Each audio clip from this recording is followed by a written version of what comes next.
Ya, assalamualaikum warahmatullahi wabarakatuh. Ketemu lagi dengan Putri.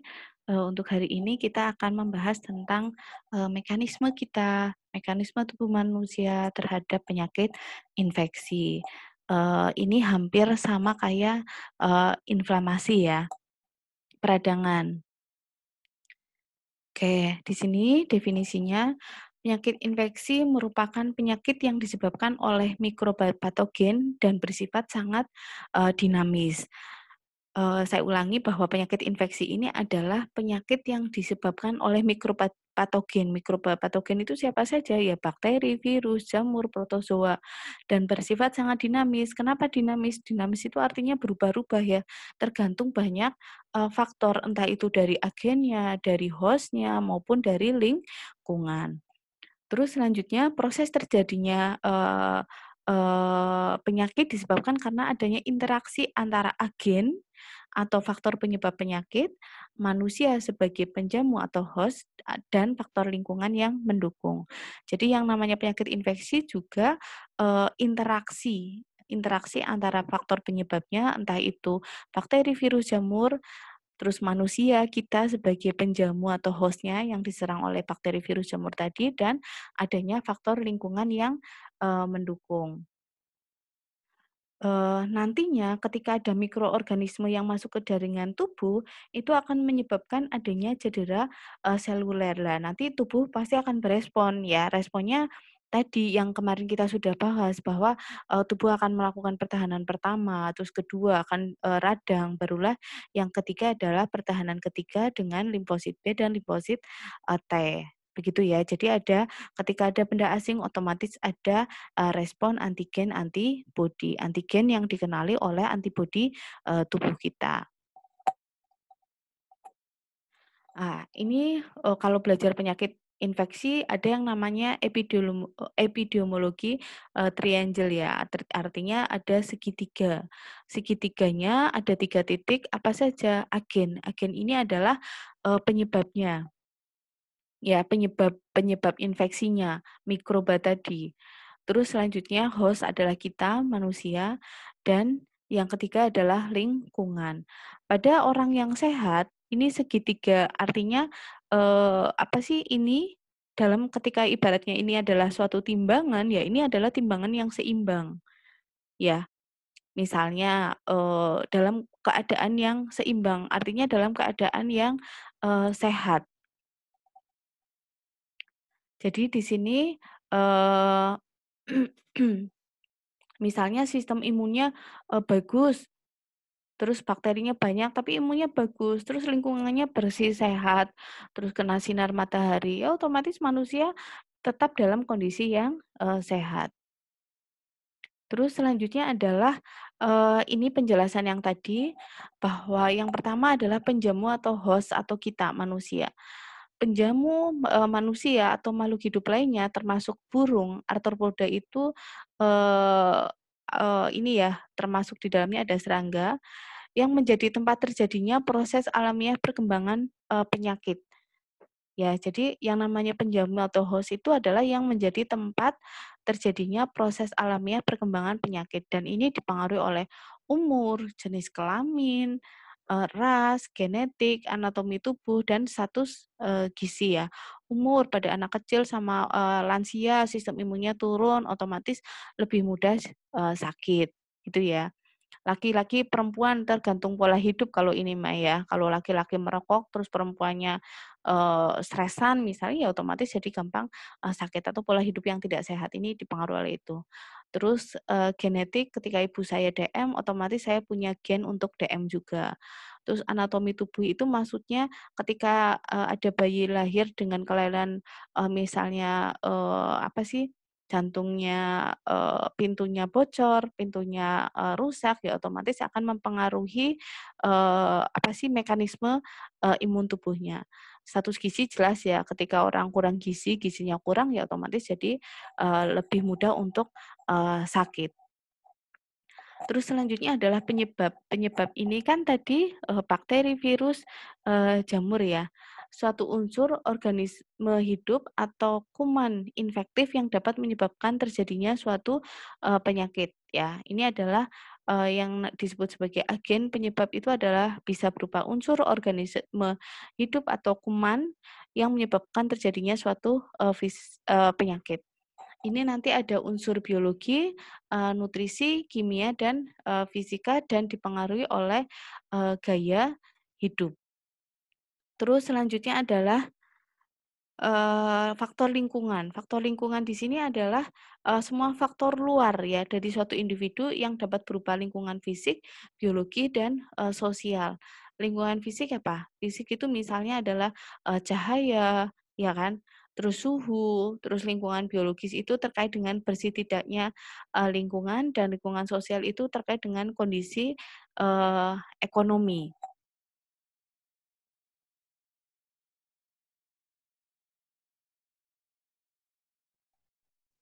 Kita lanjutkan. Ya, di sini ada beberapa model, dari segitiga epidemiologi tadi, epidemiologi, triangle.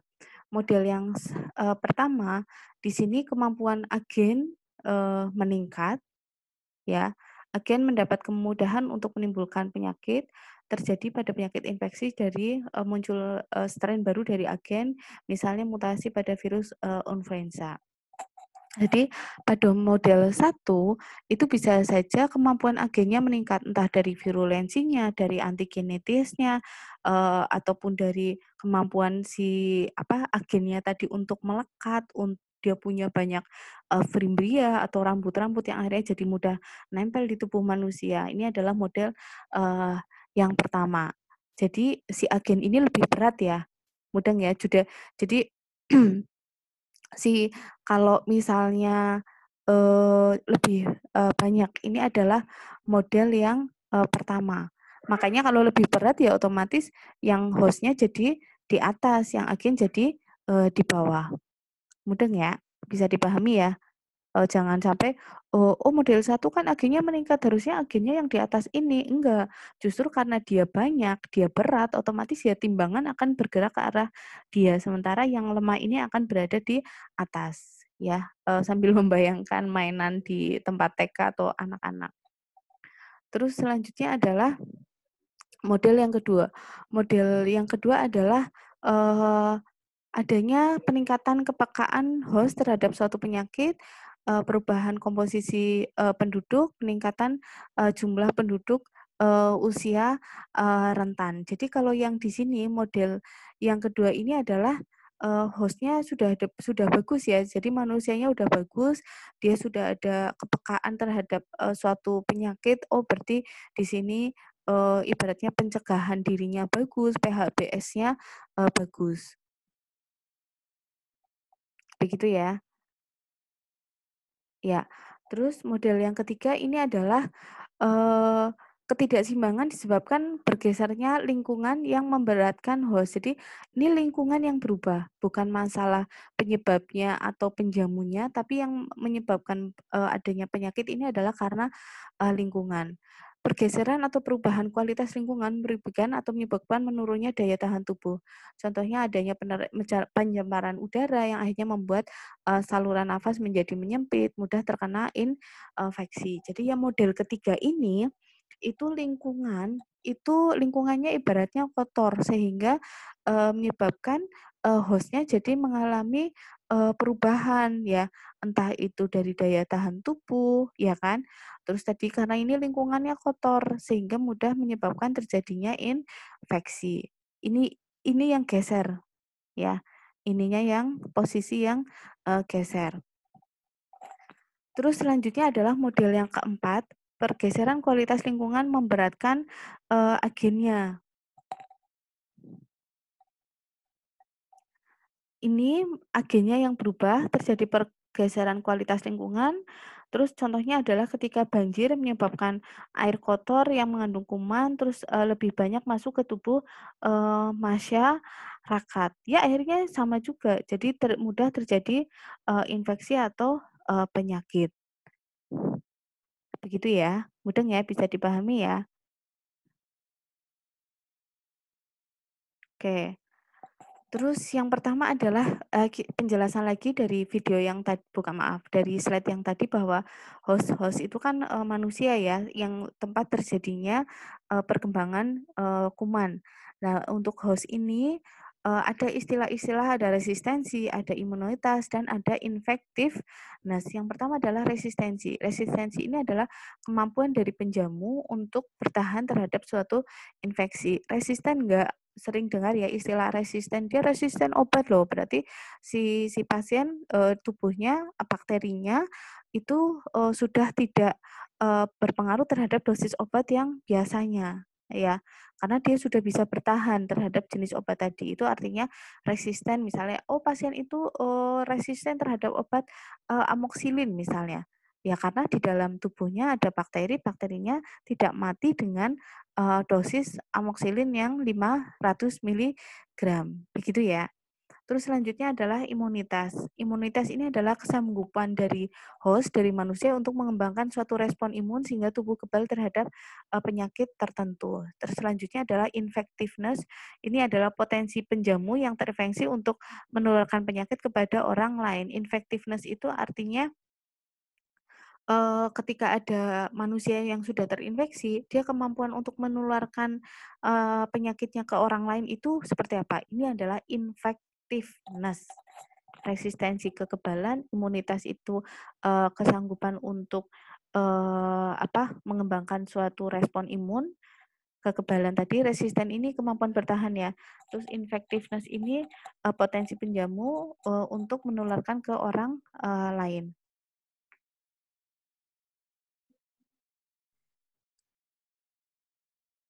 Terus untuk agen, agen itu berarti penyebabnya ya, mikrobanya ya, bisa berupa bakteri, virus, jamur. Itu ada sifat patogenistik, virulensi, antigenistik, infectivity, kemampuan untuk menginfeksi, toksisitas, kemampuan mengeluarkan racun, invasitas itu kemampuan untuk masuk ke dalam tubuh kita. Patogenistik itu artinya kemampuan si bakteri, virus, jamur untuk menyebabkan ketika dia masuk untuk menyebabkan penyakit, virulensi untuk menyebabkan, keparahan ya kan. Terus selanjutnya adalah antigenistik itu, ketika dia masuk dia mampu menunjukkan bahwa untuk, mengaktifkan antibodi. Terus infectivity itu kemampuan untuk menginfeksi, toxicities itu kemampuan mengeluarkan toksin, dan invasitas itu kemampuan untuk masuk ke dalam, host. Nah, ini ada penjelasannya. Di sini patogenitas itu kemampuan untuk menimbulkan, reaksi pada penjamu, pada manusia. Lah reaksinya bisa subklinis maupun klinis ya, ada gejala maupun, tanpa gejala. Terus, proporsi orang yang terinfeksi berkembang menjadi penyakit klinis. Jadi kalau patogenitas itu kemampuan dari si bakteri, virus, jamur untuk menyebabkan terjadinya, penyakit atau menimbulkan reaksi pada penjamu. Terus selanjutnya adalah virulensi. Virulensi ini derajat berat ringannya reaksi atau keparahan tadi ya. Keparahannya mau menjadi sakit berat, sakit ringan ataupun bahkan, meninggal. Contohnya, virus hepatitis A, dia patogenisnya rendah dan virulensinya rendah. Artinya kalau hepatitis A itu kemampuan untuk menimbulkan, penyakit dan keparahannya ini rendah. Terus selanjutnya adalah, campak. Campak ini kemampuan untuk menimbulkan penyakitnya tinggi, tapi keparahannya nggak parah. Virulensinya rendah. Terus selanjutnya adalah penyakit rabies, kemampuan menyebabkan penyakitnya tinggi, terus untuk keparahannya juga, bisa jadi tinggi juga. Mudeng ya? Nanti kalau virulensi itu ketika ada bakteri masuk, berat atau ringan gejala yang ditimbulkan. Berat dan ringannya reaksi yang ditimbulkan oleh agen, biologi.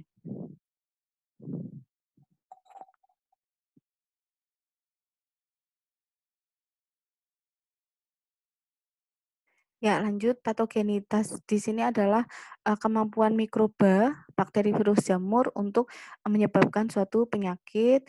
Virulens ya, virulensi itu, kemampuan mikroba, untuk, menimbulkan keparahan, penyakit. Terus, nah ini. Apakah suatu bakteri virus jamur itu mau menimbulkan keparahan atau enggak, tergantung banyak hal. Salah satunya adalah tergantung kemampuan bakteri untuk, melakukan yang namanya ada beberapa, sifat-sifat di sini ya.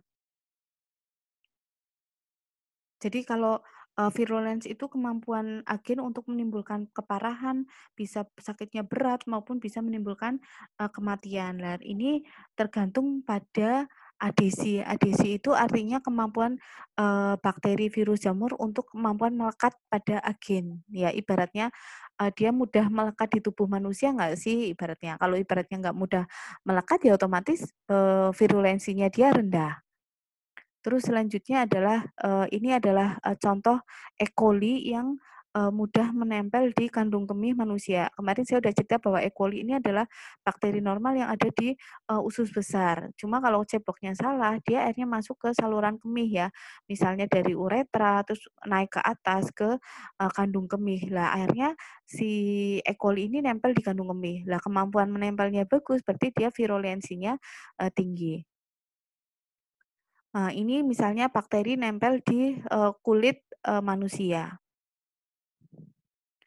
Terus selanjutnya adalah kemampuan dari, invasiveness, jadi kemampuan untuk masuk ke dalam, tubuh manusia. Nah, ketika dia mudah masuk, akhirnya akan mudah menyebabkan yang namanya septikemia, itu artinya ketika bakteri sudah, nyebar kemana mana. Terus, termasuk ke, otak ya, septikemia. Terus selanjutnya adalah, toxigenity itu kemampuan bakteri untuk menghasilkan toksin. Ada exotoksin dan ada juga endotoksin. Nanti kita jelaskan. Jadi intinya kalau endotoksin itu, ibaratnya suatu bakteri, eee, dia racunnya ya ada di dalam dinding sel bakteri itu sendiri. Ya, ini adalah, endotoksin. Saya ulangi kalau endotoksin itu ya, apa sih, racunnya ada di dalam dinding bakteri itu sendiri. Tapi kalau eksotoksin, eksotoksin ini adalah, racunnya itu, dikeluarkan targetnya adalah menuju ke, sel ya, ke sel target. Ini adalah eksotoksin. Nah, ini bisa ada penjelasan, bahwa endotoksin ini, ada, bagian dari, yang ada di dinding sel, untuk bakteri gram negatif, ya. Jadi kalau endotoksin kebanyakan di bakteri gram, negatif, tapi kalau eksotoksin ini, bisa positif maupun bisa, negatif, tapi memang paling banyak itu oleh bakteri gram, positif, gitu ya. Terus, ini bedanya eksotoksin sama endotoksin. Jadi kalau eksotoksin itu komponennya hampir mirip sama dengan yang namanya, protein ya. Terus tadi dia, gram positif ya, contohnya ada Shigella, E. coli, kolera, terus selanjutnya adalah, eee, oh tidak bisa menyebabkan pireksia. Pireksia itu demam yang terlalu tinggi pada host ya, nanti ada perbedaan yang bahasa Indonesia, kita lewati dulu. Selanjutnya endotoksin, nah ini, kalau endotoksin itu bisa menyebabkan demam, sementara kalau yang eksotoksin, pireksia ini pireksia atau demam yang berlebihan itu enggak ada. Sementara endotoksin ini ada, demam. Lah ini kalau endotoksin, kalau tadi eksotoksin itu kan protein ya, kalau endotoksin ini, lipid lemak, jadi lipopolisakarida, LPS. Terus, karakteristik dari, endotoksin ini adalah, tadi kalau tadi ini adalah protein, yang eksotoksin kalau ini adalah protein tapi protein polisakarida. Terus habis itu adalah, dia, mmm, tidak bisa menjadi racun dan diproduksi oleh gram negatif yang tadi Putri bilang ya. Nah ini yang perbedaan, bahasa Indonesianya.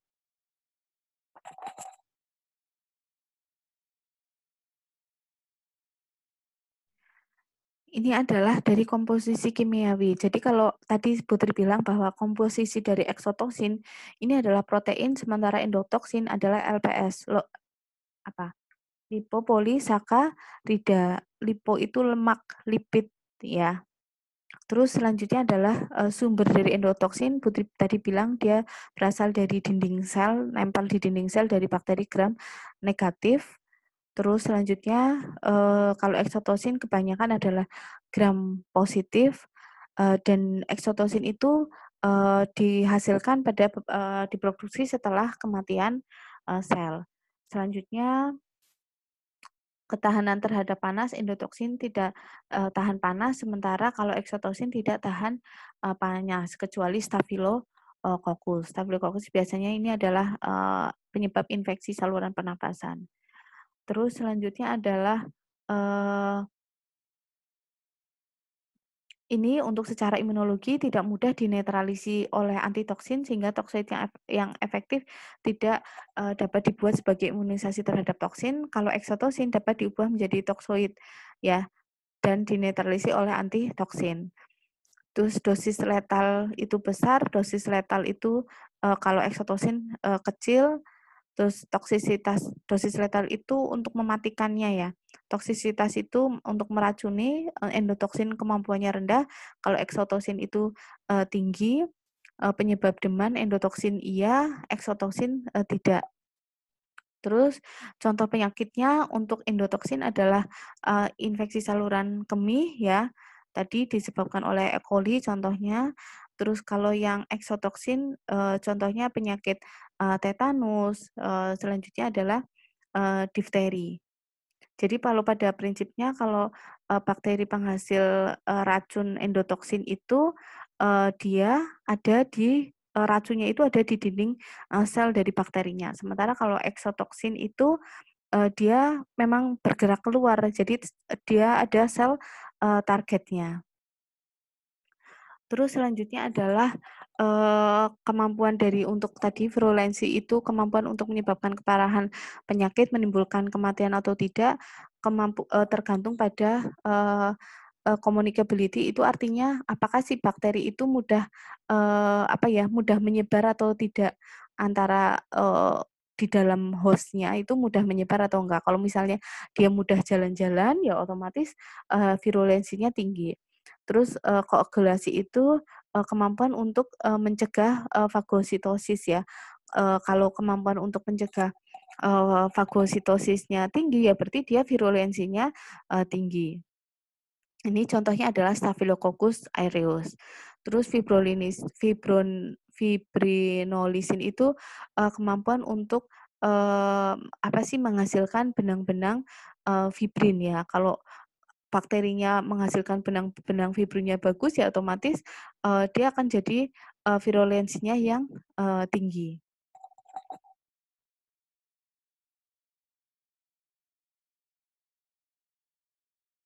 Ini adalah, tadi yang menimbulkan, ibaratnya koagulasinya positif, ini yang koagulasi negatif. Kita lihat kalau mencegah, jadi kalau dia menggumpal itu akan mencegah fagositosis ya. Nah, kalau kalau ini menggumpal, maka akan mencegah, fagositosis sel darah putih, ke bakteri. Lah otomatis berarti kalau ada, apa, bakteri yang punya sifat koagulasi positif, ya berarti dia virulensinya tinggi, karena susah untuk difagositosis, itu ya. Terus, selanjutnya adalah oke. Ini lanjut lagi, ke karakter dari, agen ya. Tadi kan ada, virulensi, itu sekalian dijelaskan apa sih faktor yang mempengaruhi, virulensi. Selanjutnya adalah antigenitas. Antigenitas di sini dia adalah kemampuan menimbulkan atau menstimulasi mekanisme pertahanan, penjamu atau antibodi. Jadi antigenitas itu kemampuan si bakteri, virus jamur untuk menjadi petanda yang akhirnya antibodinya akan reaksi, ibaratnya pencuri misalnya atau, orang jahat, dia tampilan dia yang menunjukkan bahwa dia pencuri itu kelihatan banget nggak sih gitu. Kalau antigenitasnya tinggi, oh kelihatan orang mau mencuri, perilakunya udah, kayak orang cemas misalnya, oh berarti dia antigenitasnya tinggi. Tapi kalau perilakunya biasa aja, mau ngambil barang di, suatu toko, maksudnya wajahnya biasa aja terus tiba-tiba selekut, nah berarti dia kemampuan antigenetisnya, kemampuan untuk dikenalinya, rendah, kayak gitu. Sehingga antibodinya ya mungkin nggak tahu bahwa itu adalah, benda asing.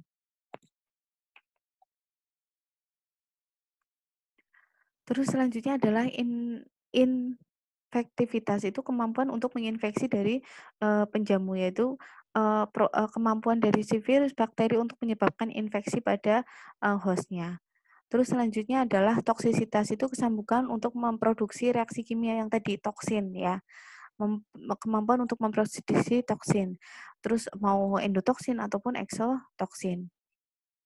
Tadi endotoksin oleh gram bakteri gram apa? Gram negatif ya, diingat-ingat. Terus selanjutnya adalah, invasitas itu kemampuan untuk melakukan penetrasi. Untuk kemampuan melakukan, penetrasi ini dipengaruhi tadi kan ada kemampuan adhesi, dia punya fimbria atau tidak, tergantung juga pada pergerakan dari si bakteri, virus, ataupun jamur. Kalau dia lincah aktif ya otomatis kemampuan untuk masuk ke dalam tubuh jadi, bagus.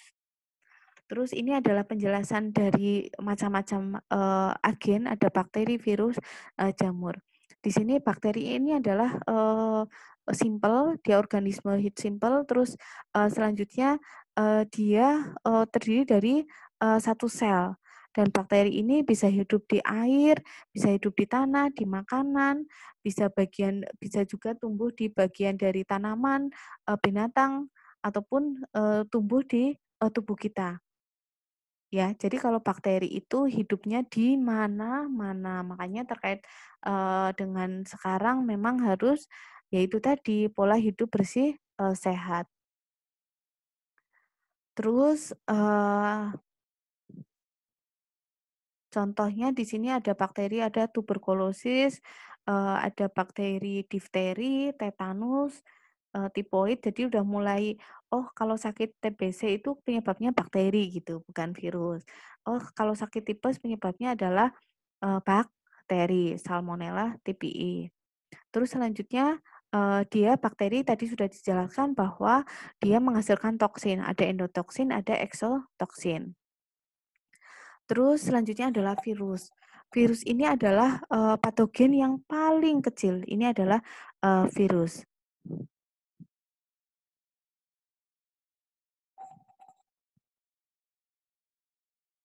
Eee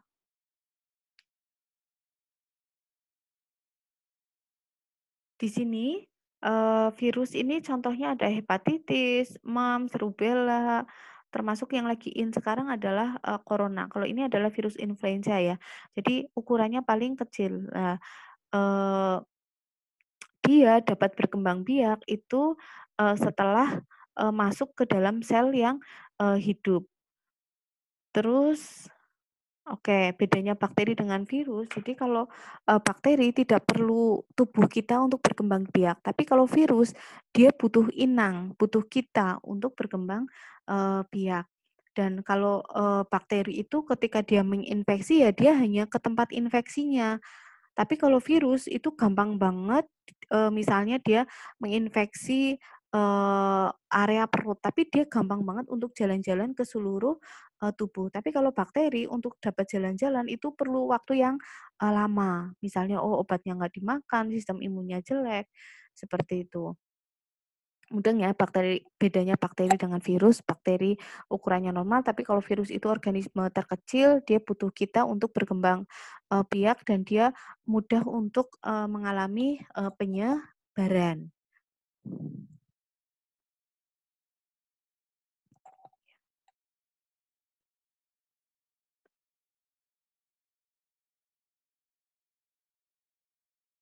Terus selanjutnya adalah, jamur. Jamur ini adalah organisme yang, apa ya, dia senang banget hidup di area yang, hangat, terus selanjutnya adalah gelap, terus area-area yang moist, area-area yang, lembab, ya. Ini adalah, jamur. Terus selanjutnya adalah, protozoa. Protozoa itu contohnya adalah, malaria sama amoeba, disentri ya. Dia lebih, kompleks dari, bakteri. ya, organismenya sama, satu sel, terus lebih besar dan lebih kompleks dibandingkan bakteri. Contohnya adalah amuba disentri. Jadi ketika ada seorang sakit disentri, penyebabnya adalah amuba. Amuba ini bukan bakteri tapi protozoa. Terus selanjutnya adalah dia biasanya itu lebih senang ada di masuk ke dalam cairan yang dan juga makanan. Makanya tadi apa sih penyakitnya adalah amuba disentri. Apa sih penyakit diare disentri ya. Terus selanjutnya adalah penyebaran penyakit infeksi. Itu bisa transmisi langsung, bisa juga transmisi tidak langsung.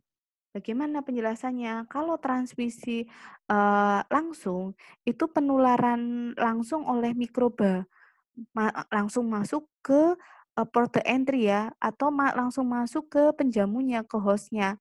Contohnya nanti via sentuhan, gigitan, atau ada droplet yang masuk saat bersin, batuk, berbicara, atau juga saat transfusi darah yang darahnya terkontaminasi oleh mikroba patogen.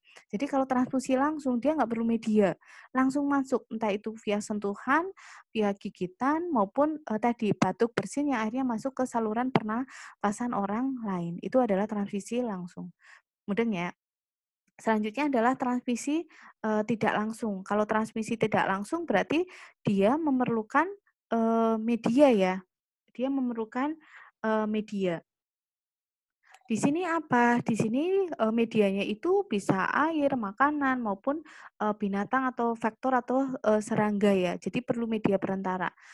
Contohnya adalah media perantaranya adalah barang atau bahan yang terkontaminasi ya. Misalnya mau makan sendoknya kotor, sudah ada bakterinya, terus misalnya mau ada operasi instrumennya masih ada bakterinya, belum disterilkan misalnya. Mudeng ya, itu berarti penularannya lewat benda. Terus bisa juga penularannya ini adalah lewat faktor serangga. Ya, serangga kan bisa aja ya. Nah, serangga ini bisa masuk dengan cara mekanis maupun cara biologis. Cara mekanis itu ketika misalnya kaki serangga tadi melekat pada kotoran yang mengandung mikroba, lalu dia hinggap di makanan kita. Nah, itu berarti cara mekanis. Tapi kalau cara biologis itu serangganya bagaimana? Jadi sebelum masuk ke tubuh manusia, mikroba tadi mengalami perkembangan dalam tubuh serangga. Selanjutnya, mikroba tadi berpindah ke tubuh penjamu melalui gigitan. Ini adalah cara biologis. Saya ulangi, transmisi tidak langsung kan bisa melalui media perantara serangga. Ada cara mekanis, ada cara biologis. Kalau cara mekanis itu berarti ada mikroba di kaki serangga, terus selanjutnya kaki serangga tadi menuju ke makanan ataupun minuman yang kita minum ya. Akhirnya kita jadi terinfeksi mikroba tadi. Tapi kalau cara biologis itu di serangga tadi bakterinya atau virusnya berkembang biak di situ di serangga tadi. Selanjutnya serangga tadi menginfeksi kita, menggigit kita. Nah, akhirnya kan terjadi apa sih transmisi dari tubuh serangga ke tubuh host-nya. Contohnya adalah apa? Penyakit demam berdarah, ya kan? Dari vektornya adalah nyamuk, ya kan? Terus menggigit tubuh manusia. Ini adalah yang cara biologis. Terus selanjutnya adalah media transmisinya bisa juga berupa makanan ya, otomatis jelas makanan minuman itu menjadi media perantara yang memang sudah diisi oleh bakteri virus jamur yang nanti akan masuk melalui saluran pencernaan, port entry-nya ya. Selanjutnya adalah penularan melalui media air ya, kualitas air juga berpengaruh ya. Karena sebagai media perantara, air ini mudah menyebarkan mikroba patogen ke penjamu melalui pintu masuknya adalah port entry-nya adalah saluran pencernaan. Terus bisa juga transmisi tidak langsung adalah melalui media udara ya, macam-macam ya ternyata melalui udara. Udara berupa apa? Droplet tadi ya.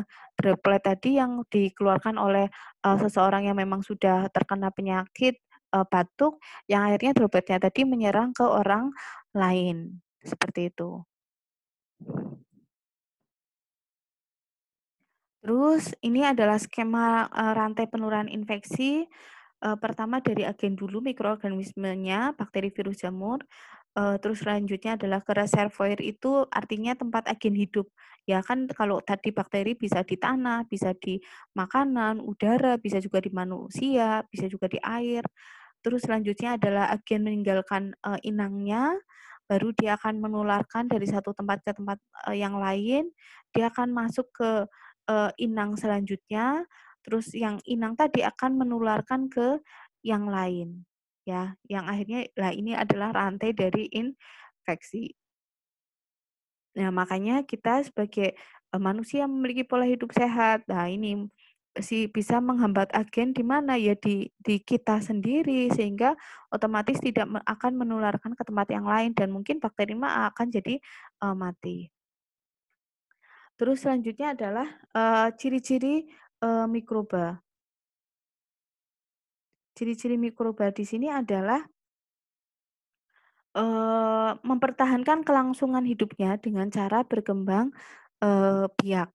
Jelas ya, agar dia bisa hidup terus ya otomatis dia harus berkembang, biak. Kalau bakteri nggak butuh inang, nggak butuh kita, kalau virus butuh kita. Selanjutnya adalah memerlukan tempat tinggal yang cocok bagi kelangsungan hidupnya, ya. Kayak bakteri, jamur senangnya ya di tempat yang kotor, di tempat yang, lembab, di tempat yang gelap, yang nggak pernah terkena sinar matahari.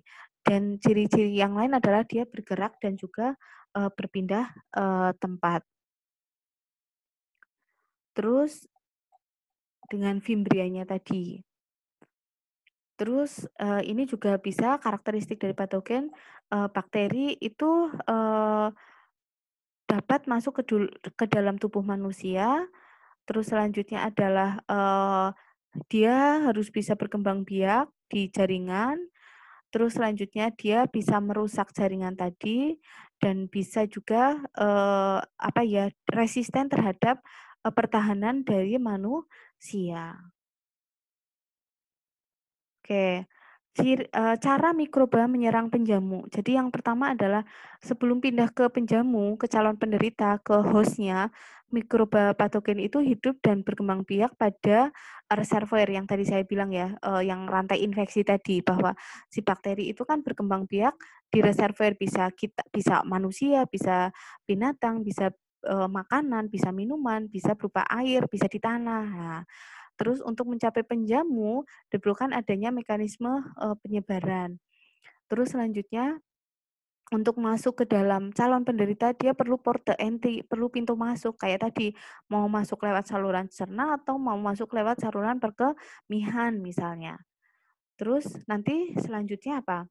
Setelah masuk, eee, ketika, eee ketika dia udah masuk, dia punya sel target. Ya, ketika punya sel target biasanya ya dia hanya menuju ke sel target aja. Kayak misalnya, misalnya, mmm Mycobacterium tuberculosa. Dia itu paling senang dengan, kondisi tubuh yang banyak mengandung oksigen. Lah, kondisi tubuh yang banyak mengandung, oksigen areanya adalah di alveoli. Maka si Mycobacterium tuberculosa ya dia akan di alveoli terus. Lah, kalau bakteri kemampuan untuk menyebar itu, apa ya, lambat. Nggak kayak si virus yang cepet banget nyebarnya ke otak, ke tubuh, yang lain ya. Terus selanjutnya nanti ketika dia sudah masuk, otomatis dia akan menimbulkan gejala atau manifestasi klinis, seperti itu. Oke, terus selanjutnya ada beberapa istilah, ada macam-macam pembagian, infeksi. Di sini adalah primary, infeksi, berarti infeksi primer. Kalau infeksi primer itu berarti, infeksi, terjadi akibat dari proses yang ditimbulkan dari mikroorganisme sendiri. Jadi kalau infeksi primer itu berarti infeksi yang pertama ketika host ketemu dengan, agen. Selanjutnya adalah reinfeksi. Reinfeksi itu, jadi sudah sembuh, tapi kemudian muncul lagi. Nah, sering disebut sebagai, residif. Saya ulangi, kalau reinfeksi itu berarti sudah sembuh, makanya di sini ada tulisan after recovery, sudah sembuh tapi muncul kembali atau residif. Selanjutnya adalah superinfeksi. Superinfeksi itu proses penyakit belum sembuh, akan tetapi sudah disusul oleh infeksi yang lain. Sering disebut sebagai superinfeksi. Ini adalah infeksi ganda. Ibaratnya sudah lagi sakit pneumonia, terus ditambah dengan infeksi yang lain. Itu adalah superinfeksi atau infeksi ganda. Selanjutnya adalah infeksi sekunder. Infeksi sekunder itu misalnya adalah terjadi sesuatu sebab, bisa karena ada luka, bisa karena ada kelemahan, tubuh. Jadi misalnya kalau infeksi sekunder itu si pasien udah ada luka, terus selanjutnya ada bakteri masuk. Nah, akhirnya terjadi infeksi. Itu berarti infeksi, sekunder. Tadi kalau infeksi primer itu kan ketika, tubuh dimasuki oleh, bakteri. Ada apa sih, belum ada lukanya kayak gitu, itu adalah infeksi, primer.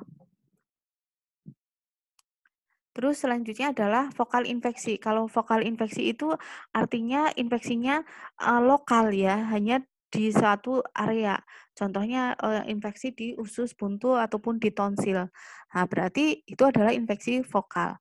Kalau cross infeksi itu artinya, terjadi penularan, penyebaran infeksi. Jadi ketika dia, infeksi terus menyebabkan infeksi ke orang lain, itu adalah cross infection. Selanjutnya adalah infeksi nosokomial, itu adalah penyebaran infeksi yang terjadi di rumah, sakit. Ya, itu nosokomial, infeksi yang terjadi di rumah sakit. Jadi ketika ada pasien masuk ke rumah sakit, selanjutnya 3 hari kemudian pasien mengalami tanda-tanda infeksi, padahal tadi pas datang ke rumah sakit nggak ada tanda-tanda infeksi. Tapi 3 hari kemudian ada tanda-tanda infeksi, itu disebut disebut sebagai infeksi nosokomial. Berarti pasien mengalami, penyebab infeksinya ada di rumah sakit. Selanjutnya adalah, subclinical infection itu ketika, gejala yang timbul itu tidak tampak, itu subklinis. Tapi kalau klinis berarti, gejalanya sudah muncul. Mudeng ya. Terus selanjutnya adalah, tahapan proses, infeksi. Yang pertama adalah, periode inkubasi, ada periode prenormal, periode sakit, dan periode konvalensi. Yang pertama adalah, periode, inkubasi. Inkubasi itu periode sejak masuknya kuman ke dalam tubuh sampai timbul gejala. Itu inkubasi, dan inkubasi itu macam-macam ya, tergantung pada, bakterinya, tergantung juga, tergantung pada bakterinya ya. Contohnya misalnya, apa sih, penyakit misalnya demam berdarah. Demam berdarah itu masa inkubasinya bisa 4 sampai 5 hari. Artinya ketika saya digigit nyamuk, Aedes aegypti, berarti hari Senin, berarti 4 hari ke depan baru muncullah, gejala dari, penyakit demam berdarah. Terus misalnya adalah, penyakit, influenza ya, manifestasi muncul itu 1 sampai 3 hari, itu masa inkubasi. Contoh lagi misalnya disentri, amoeba disentri itu 2 sampai 4 hari untuk masa inkubasi. Artinya, saya makan apa, 2 hari kemudian barulah saya, diare yang sampai nyeri perut misalnya. Terus selanjutnya adalah periode predormal. Periode predormal itu periode muncul gejala umum sampai muncul gejala, spesifik ya. Gejala umum sampai gejala spesifik ini adalah predormal. Artinya ketika, sakit misalnya, TBC misalnya. TBC itu orang batuk biasa dengan batuk TBC ataupun batuk asma ataupun batuk karena corona itu apa sih itu? Ini adalah periode prodromal. Oh, ternyata kalau batuk TBC itu lebih dari 2 minggu. Jadi kalau belum 2 minggu, berarti si pasien masih di periode prodromal. Gejala umum sampai gejala spesifik sih. Selanjutnya adalah periode sakit, timbul manifestasi, timbul gejala. Selanjutnya adalah periode konvalensi. Jadi gejala menurun sampai, pasien dinyatakan, sembuh. Terus, ini nanti buat diskusi, Menurut kamu apa sih yang mendorong kita untuk lebih sering cuci tangan? Silakan nanti, disampaikan di forum diskusi jawabannya menurut kalian untuk mendorong orang lain biar, rajin cuci tangan, lebih sering cuci tangan tuh apa sih? Seperti itu. Oke, saya rasa itu dari Putri. Nanti kalau ada pertanyaan silakan, ditanyakan di forum diskusi ya. Terima kasih semoga bermanfaat. Wassalamualaikum warahmatullahi wabarakatuh.